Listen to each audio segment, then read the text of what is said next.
subject matter. This terminology was thrown at me quite a bit from my kind of background, Protestant background. The pastor, everything was pagan out there that was belonging to the world of what we were surrounded with by what we call people that are living for the temporal moment, people that serve mammon. That's their ambition. That's their direction. That's their target in life, is to accumulate treasures on earth. No spirituality, only when it becomes convenient for them to put time into spirituality. So the term pagan, and it's interesting that all the churches, of course, where the word kirk comes from, which is really not that's a pagan goddess, but it also relates to a pagan building. So when we've got the pagans meeting on Sunday, the sun god worship day, that they now will call like the Lord's Day, they wear suits that reflect all the suits that are on these. I call them lawsuits, because the lawyer will always come in to the jail cell and try to get the prisoner who's being tried in the court to put on his lawsuit. So they give him a lawsuit which shows he's bearing arms. And of course, it is an army costume, and even the tie itself is a Pythagoras symbol, a pagan symbol that you're hung already. So it's very troubling when you don't know the meanings and the origins of this, and felt that you've been conned into that. But that's just wake up and smell the coffee and get on with it, lick your wounds, and place your ego off to the side and get on with going forward, not moving backwards. Because that's why the court system is always doing something that gets you for the past, which is the last thing that you said, but they're never getting you for going forward, because your Christian name is always a gift. It's how you present yourself, not how you represent yourself. It's how you present yourself. So it's a present, it's a gift. So you're living in the present, which is the gift of life. The last name represents the dead living in the past. So they get you for the past because you don't know that you're living. And therefore, you try to go out and make a living, trying to be a god, a pagan god. So, following Satan. So, pagans, what really are they? Well, we're going to go into what is a Christian, which you'll find out is the opposite. Now, this is Black's Law Fourth.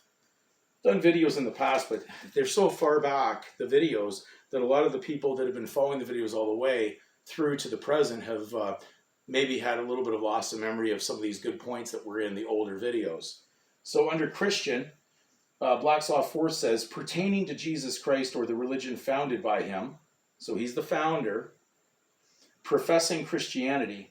As a noun, it signifies one who accepts and professes to live by the doctrines and principles of the Christian religion.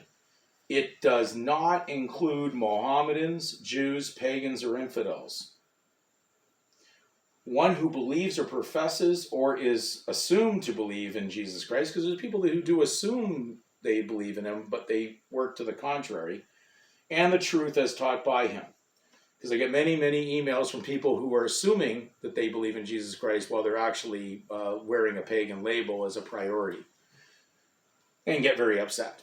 So again, it excludes what would happen in what we call these democratic societies, or these UN concepts that say everything's okay, we can all be together and everything's fine, there is no reason for us to not be unified. Well, you're not supposed to be unequally yoked with unbelievers, and that's why a Gentile, or someone who bore a surname or bared a surname, was basically considered to be one of an uncovenanted nation, one who knows not the true God, Samuel Johnson's Dictionary, 1755.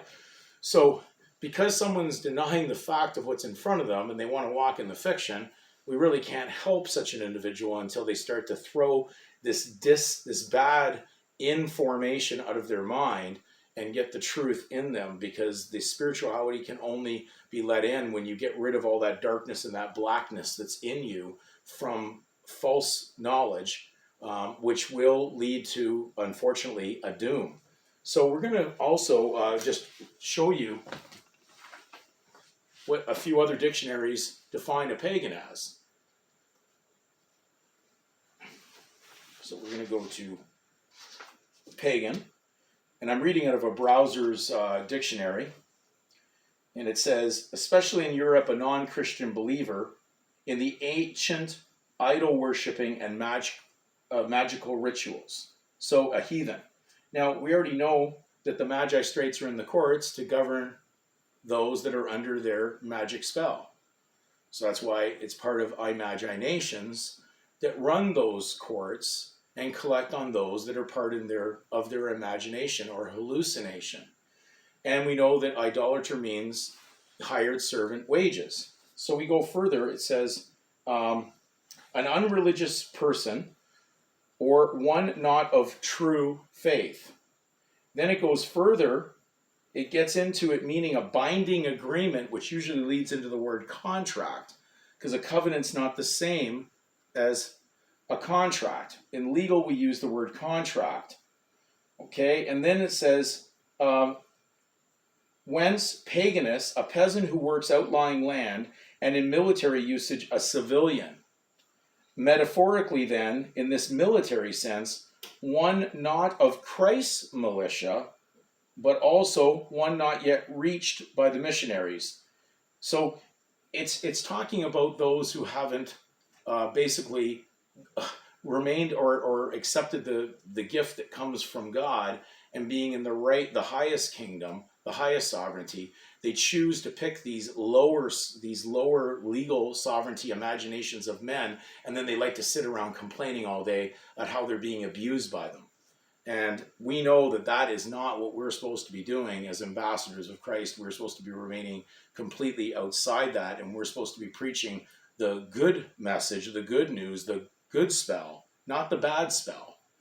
If you want to talk about the bad spell, it's on the bad spell news all day long, and that's for the people with the legal surnames who enjoy being debtors and don't want the truth. They want fiction. So the Romans were professional liars. That's why the word romance comes from to lie. Samuel Johnson's dictionary, 1755. So they're professional liars. They profess fiction. And the lawyers who represent this legal realm, the legal meaning the law of lawyers, the legalists, they promote lying, and that's why everybody's carrying liability, so we have ability to lie. So anybody in that realm is not a Christian, and that's just the facts, not the fiction. Hope you got the message.